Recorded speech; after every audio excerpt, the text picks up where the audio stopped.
The Secret Garden. Frances Hodgson Burnett.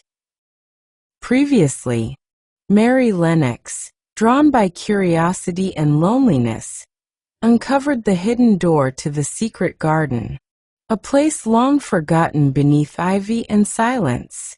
With Dickon's gentle wisdom and the moor's wild creatures by her side, Mary began to understand the whispering life of spring returning. Colin Craven, shut away in fear and sorrow, met Mary's stubborn courage head-on. Her stories of fresh wind, soft nests, and unfolding leaves quieted his despair, easing him into sleep for the first time without tears. And at last, Mary revealed her secret. The garden is real, alive, and waiting. Now, as the first hints of hope settle into Colin's heart, the world outside begins to call. That night Colin slept without once awakening, and when he opened his eyes in the morning he lay still and smiled without knowing it smiled, because he felt so curiously comfortable. It was actually nice to be awake, and he turned over and stretched his limbs luxuriously. He felt as if tight strings which had held him had loosened themselves and let him go. He did not know that Dr. Craven would have said that his nerves had relaxed and rested themselves. Instead of lying and staring at the wall and wishing he had not awakened, his mind was full of the plans he and Mary had made yesterday, of pictures of the garden and of Dickon and his wild creatures. It was so nice to have things to think about. And he had not been awake more than 10 minutes when he heard feet running along the corridor, and Mary was at the door. The next minute she was in the room and had run across to his bed, bringing with her a waft of fresh air full of the scent of the morning. "You've been out. You've been out. There's that nice smell of leaves," he cried. She had been running and her hair was loose and blown and she was bright with the air and pink-cheeked, though he could not see it. "It's so beautiful," she said, a little breathless with her speed. "You never saw anything so beautiful. It has come. I thought it had come that other morning, but it was only coming. It is here now. It has come. The spring. Dickon says so." "Has it?" cried Colin, and though he really knew nothing about it, he felt his heart beat. He actually sat up in bed. "Open the window," he added, laughing half with joyful excitement and half at his own fancy. "Perhaps we may hear golden trumpets." And though he laughed, Mary was at the window in a moment, and in a moment more it was opened wide, and freshness and softness and scents and bird songs were pouring through. "That's fresh air," she said. "Lie on your back and draw in long breaths of it. That's what Dickon does when he's lying on the moor. He says he feels it in his veins and it makes him strong, and he feels as if he could live forever and ever. Breathe it and breathe it." She was only repeating what Dickon had told her, but she caught Colin's fancy. "Forever and ever. Does it make him feel like that?"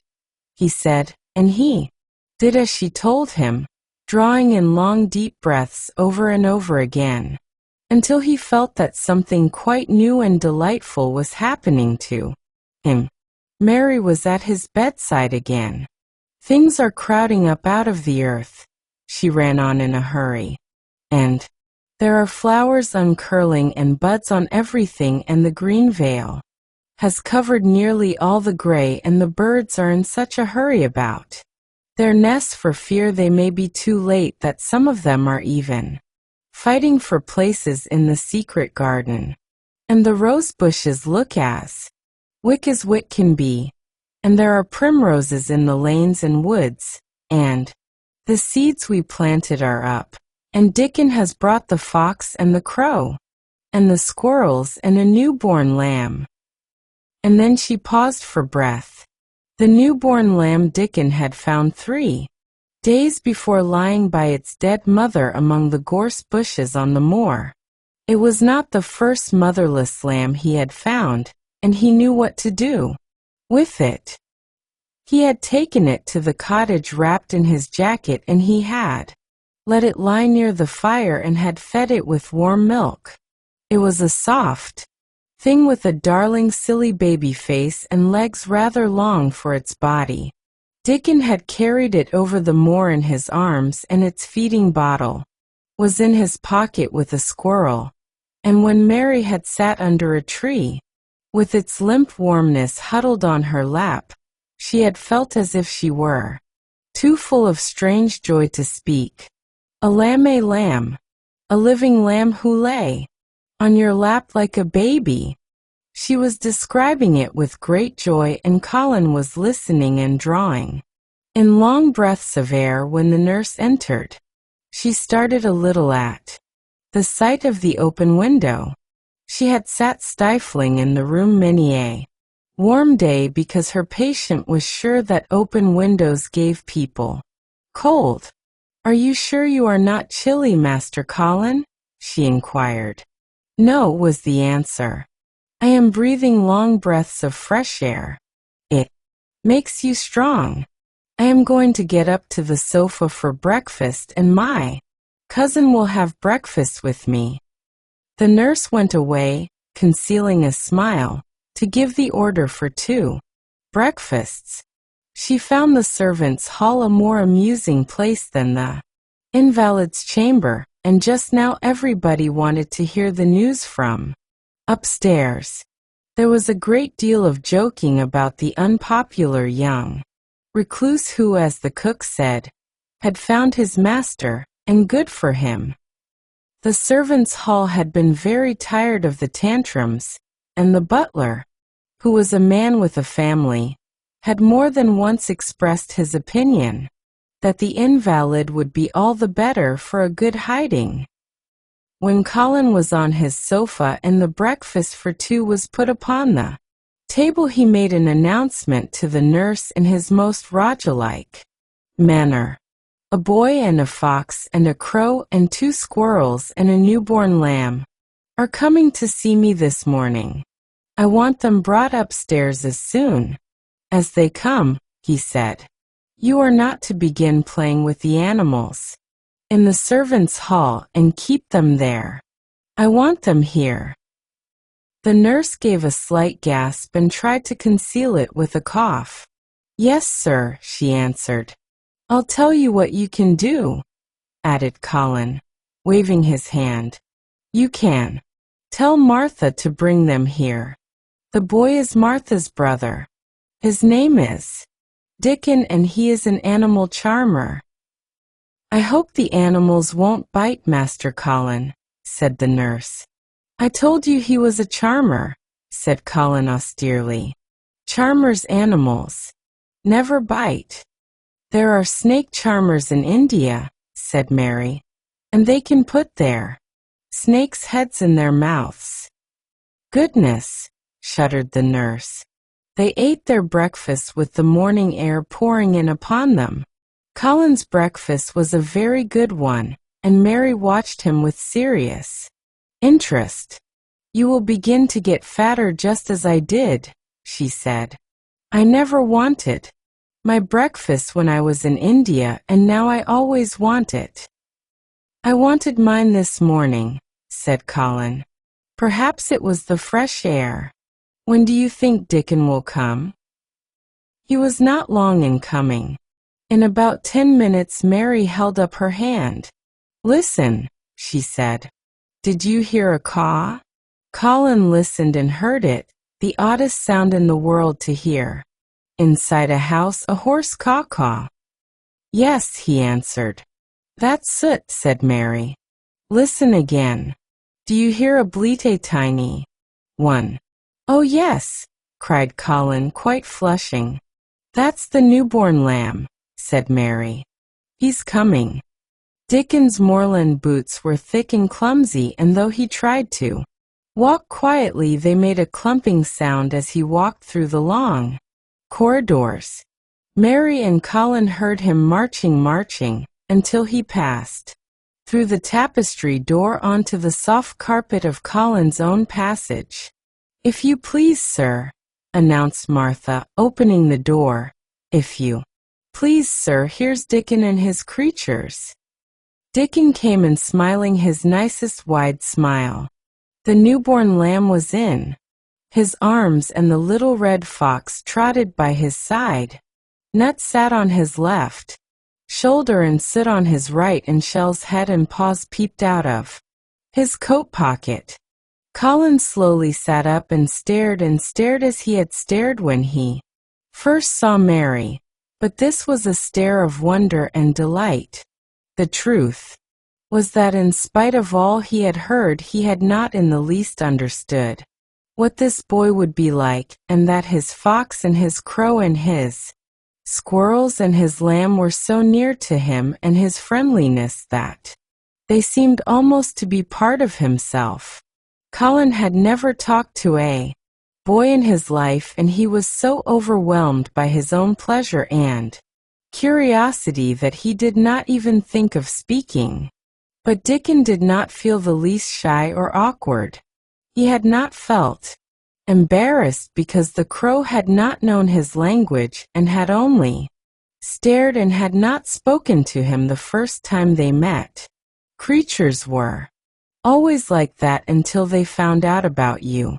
He walked over to Colin's sofa and put the newborn lamb quietly on his lap, and immediately the little creature turned to the warm velvet dressing gown and began to nuzzle into its folds, and butt its tight-curled head with soft impatience against his side. Of course no boy could have helped speaking then. "What is it doing?" cried Colin. "What does it want?" "It wants its mother," said Dickon, smiling more and more. "I brought it to thee a bit hungry because I knowed they'd like to see it feed." He knelt down by the sofa and took a feeding bottle from his pocket. "Come on, little un," he said, turning the small woolly white head with a gentle brown hand. "This is what they's after. They'll get more out o' this than the will out o' silk velvet coats. There now." And he pushed the rubber tip of the bottle into the nuzzling mouth, and the lamb began to suck it with ravenous ecstasy. After that there was no wondering what to say. By the time the lamb fell asleep, questions poured forth, and Dickon answered them all. He told them how he had found the lamb just as the sun was rising 3 mornings ago. He had been standing on the moor listening to a skylark and watching him swing higher and higher into the sky, until he was only a speck in the heights of blue. I'd almost lost him but for his song, and I was wonderin' how a chap could hear it when it seemed as if he'd get out o'ch world in a minute. And just then I heard something else far off among the gorse bushes. It was a weak bleatin', and I knowed it was a new lamb as was hungry, and I knowed it wouldn't be hungry if it hadn't lost its mother somehow, so I set off searchin'. I did have a look for it. I went in and out among teat gorse bushes and round, and I always seemed to take teat wrong tinin'. But at last I seed a bit o' white by a rock on top o' ig moor, and I climbed up and found teeth little and half dead. Why, cold and clemmin'." While he talked, Soot flew solemnly in and out of the open window and cawed remarks about the scenery, while Nut and Shell made excursions into the big trees outside and ran up and down trunks and explored branches. Captain curled up near Dickon, who sat on the hearthrug from preference. They looked at the pictures in the gardening books, and Dickon knew all the flowers by their country names and knew exactly which ones were already growing in the secret garden. "I couldna say that their name," he said, pointing to one under which was written aquilegia, but us calls that a columbine, and that there.